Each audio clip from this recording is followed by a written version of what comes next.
है आपका ET now स्वदेश पर। मैं हूं आपके साथ पूजा त्रिपाठी और आप देख रहे हैं आज का बाजार। और इस शो में हम आपको बताएंगे कि आज दिन भर बाजार में किस तरह का सेटअप रहा, कहां पर तेजी थी, कहां पर मंदी थी, ये हम आपको बताएंगे।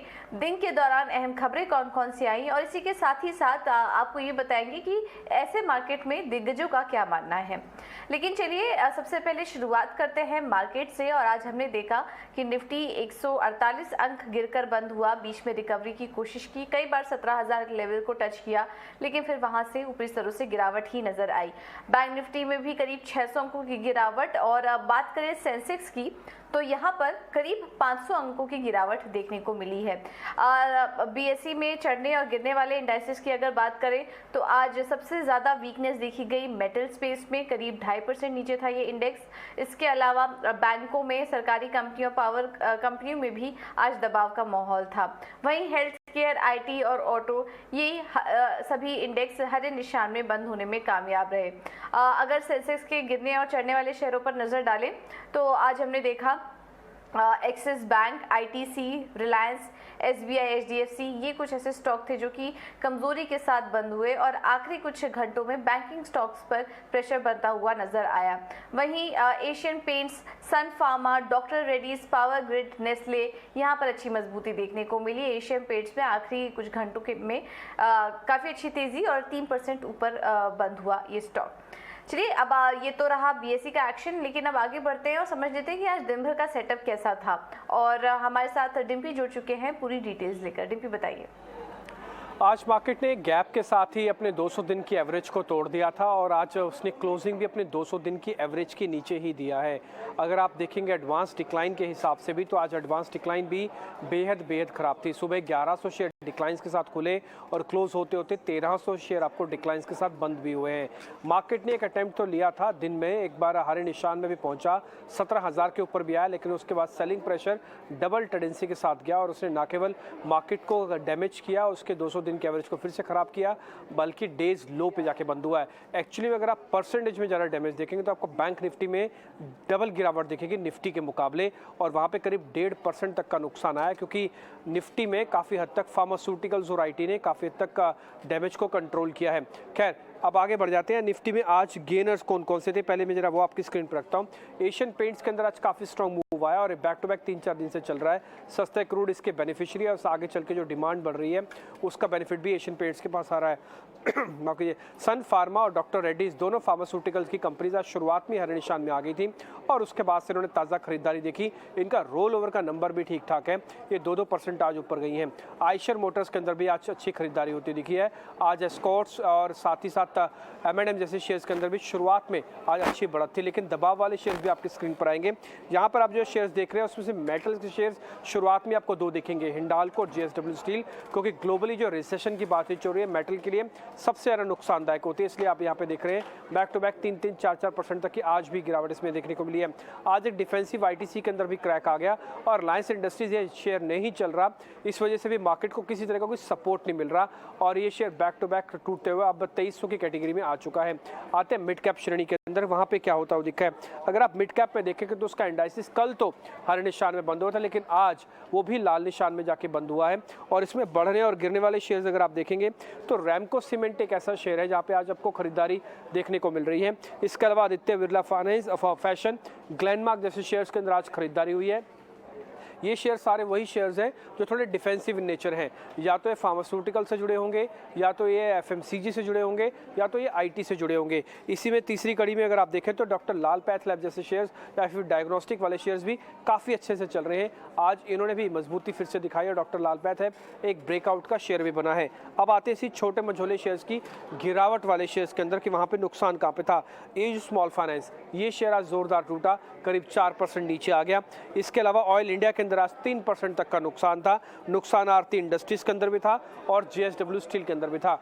कुल मिला के आज छोटे मझोले शेयर्स के अंदर भी पिटाई जोरदार हुई है, खासकर मिड कैप बैंकिंग में ये आपको दर थोड़ा ज़्यादा देखने को मिल रहा होगा। कल मार्केट के लिए फिर से एक इंपॉर्टेंट डे है और ध्यान रखना चाहिए, कल डेरिवेटिव की एक्सपायरी है सीरीज़ की, फिर RBI की पॉलिसी है और फेड चेयरपर्सन भी शाम को अपना बयान दे देंगे। तो बहुत सारी चीज़ें मार्केट के अंदर भी आना बाकी हैं जो कि मैक्रो ट्रिगर्स के अंदर बड़ा रोल प्ले कर सकते हैं। फिलहाल आज की क्लोजिंग मार्केट की वो खराब ही थी।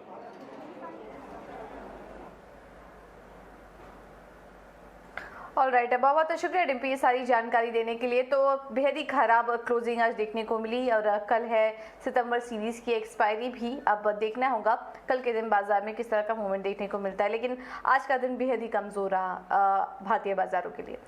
लेकिन चलिए आगे बढ़ते हैं और इस मार्केट में भी बड़े दिग्गज एक्सपर्ट्स का क्या मानना है, एक एक करके आपको ये भी बता देते हैं। फर्स्ट ग्लोबल की चेयरपर्सन और मैनेजिंग डायरेक्टर देवीना मेहरा ने हमसे खास बातचीत में कहा कि बाजार में इस समय भागने का नहीं बल्कि निवेश का मौका है।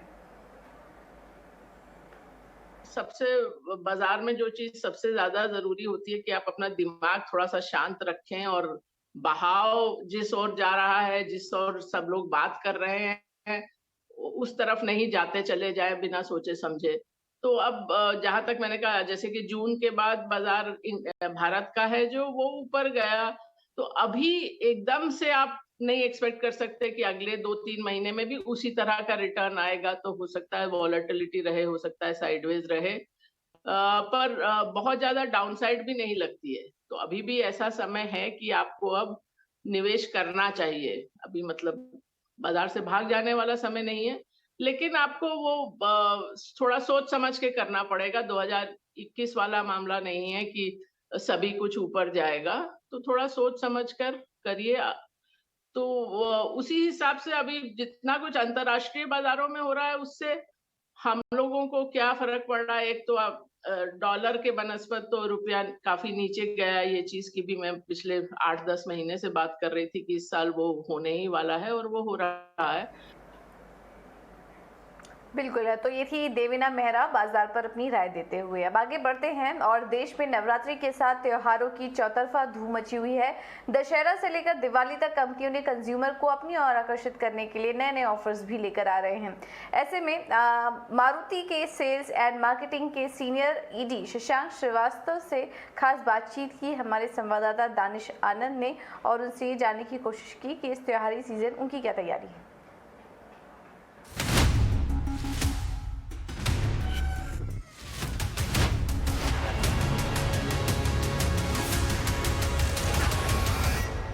देश में त्योहारी सीजन की शुरुआत हो चुकी है और इस समय फिलहाल अलग अलग देश के कोनों पे अलग अलग तरह के फेस्टिवल्स मनाए जा रहे हैं, लेकिन हर कोई दशहरा और दिवाली का इंतजार कर रहा है क्योंकि इस टाइम पीरियड को काफ़ी ऑस्पिशियस माना जाता है बिग टिकट परचेजेस करने के लिए, जैसे कि चाहे गाड़ी खरीदना हो।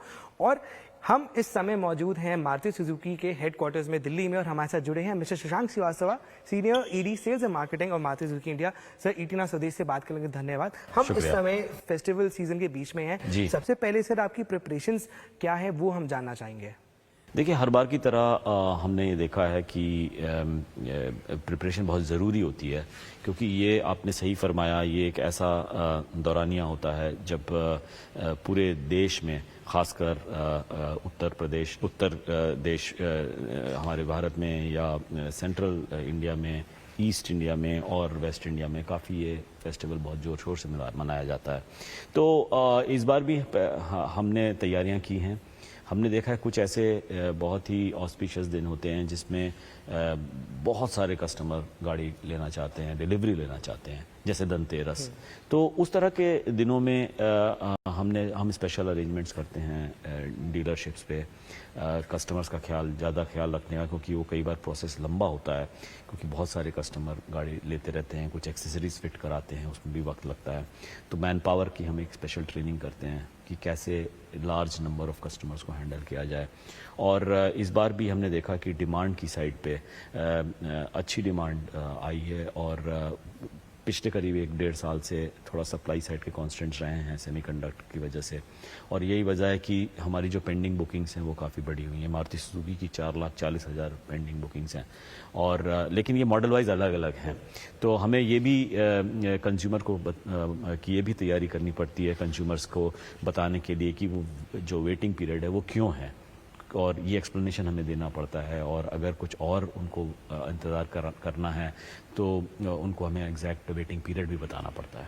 राइट जी। असर हमने देखा है कि फेस्टिव, क्योंकि हम एक बहुत बड़ा देश है और काफ़ी अलग अलग फेस्टिवल्स पहले ही शुरुआत हो जाती है। ओणम जैसा आपने बताया, ओणम पहला एक टाइम पीरियड होता है जब इंडस्ट्री बहुत उत्सुक होती है अपनी गाड़ियां बेचने के लिए। तो सर इस बार का ओणम और गणेश चतुर्थी जो ये है 2 फेस्टिवल्स, इसकी अभी सेल्स कैसी हुई हैं और कैसा रहा है रियली?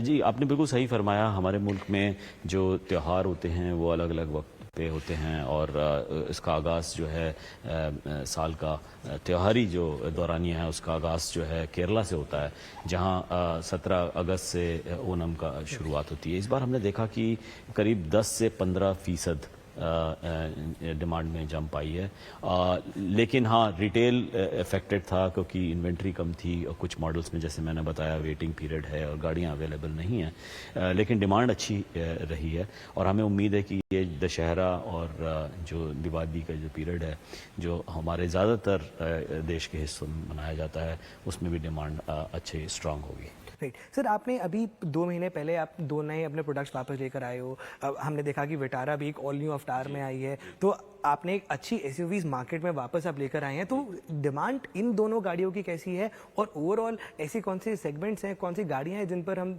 देख रहे हैं कि कस्टमर्स का ज़्यादा रुझान है? जी देखिए, अगर आप पिछले गुज़िश्ता 2-3 साल की बात करें तो एसयूवी की तरफ रुझान कंज्यूमर का ज़्यादा बढ़ा है और यही वजह है कि जो एसयूवी सेगमेंट का जो हिस्सेदारी है मार्केट की वो अब 40% के ऊपर हो गई है और ये सबसे बड़ा सेगमेंट निकल के आया है।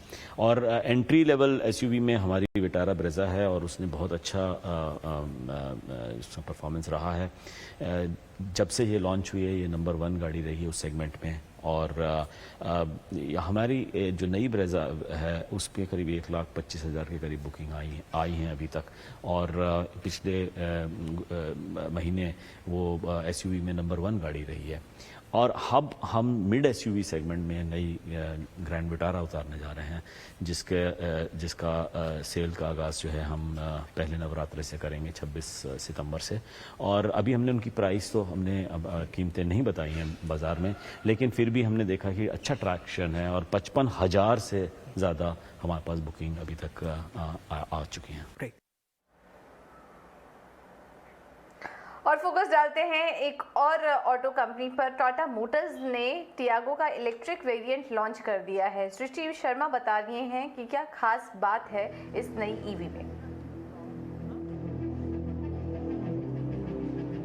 हम आए हैं टाटा मोटर्स के टियागो ईवी लॉन्च इवेंट में, जहां पे कंपनी ने अपनी 5वीं इलेक्ट्रिक व्हीकल गाड़ी मार्केट में उतारी है। और अगर इसकी प्राइसिंग की सबसे पहले बात करें तो मार्केट के अनुमान से और भी कम और सस्ती गाड़ी ये देखने को मिली है, जिसकी प्राइस सिर्फ 8.5 लाख से शुरू होती है और इसका टॉप एंड वेरिएंट जो है आपको 11.79 लाख में मिलेगा।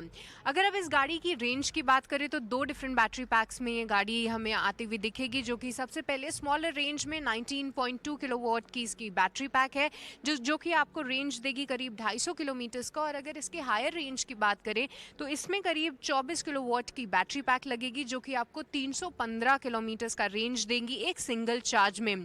बुकिंग्स की अगर बात करें तो ये जो इंट्रोडक्टरी प्राइसेस दिए हैं कंपनी ने, ये फर्स्ट 10,000 कस्टमर्स के लिए हैं। उसमें से भी जो 2,000 बुकिंग्स है वो रिजर्व्ड हैं टाटा के एग्जिस्टिंग कस्टमर्स के लिए, जो कि ईवी को अब अपने पोर्टफोलियो में ऐड करने की कोशिश कर रहे हैं। पर इसकी बुकिंग्स जो हैं जल्द ही अक्टूबर महीने से ही शुरू होती हुई नजर आएंगी और जो डिलीवरीज हैं वो जनवरी 2023 से आप शुरू होते हुए देखेंगे। टाटा मोटर्स की बात करें तो उनका लक्ष्य है कि साल 2027 तक इनके पोर्टफोलियो में करीब 10 इलेक्ट्रिक व्हीकल्स होनी चाहिए। ये 5th लॉन्च के बाद हम देख रहे हैं कि 50% टारगेट तो मेट हो गया है और ये इंडिया की फर्स्ट हैचबैक है जो कि हम इलेक्ट्रिक व्हीकल सेगमेंट में आते हुए देख रहे हैं।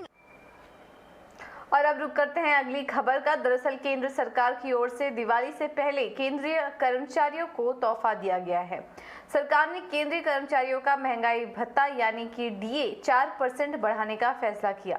इसके साथ ही उनका डीए अब 38% हो जाएगा। इससे देश के करीब 50 लाख कर्मचारियों और 65 लाख पेंशन धारकों को फायदा होगा। इसके साथ ही कैबिनेट ने देश के 3 बड़े रेलवे स्टेशनों मुंबई, दिल्ली और अहमदाबाद के रीडेवलपमेंट के लिए 10,000 करोड़ रुपए भी मंजूर किए। प्रधानमंत्री गरीब कल्याण अन्न योजना को अगले 3 महीने के लिए मंजूरी दी है, उसके विस्तार के लिए मंजूरी दी है 80 करोड़ से ज़्यादा लोगों को इसका लाभ मिलता है और इसमें अगले 3 महीने में लगभग 122 लाख मीट्रिक टन खाद्यान्न देश भर के 80 करोड़ से ज़्यादा गरीबों को मिलेगा। 1 जुलाई 2022 से देय केंद्र सरकार के कर्मचारियों और पेंशन भोगियों को 4% की दर से महंगाई भत्ते और महंगाई राहत की अतिरिक्त किश्त जारी करने की मंजूरी दी है। सालाना 12,852 करोड़ रुपए का बोझ सरकारी खजाने पर पड़ेगा। चलिए फिलहाल इस बुलेटिन में इतना ही, मुझे दीजिए इजाजत, नमस्कार।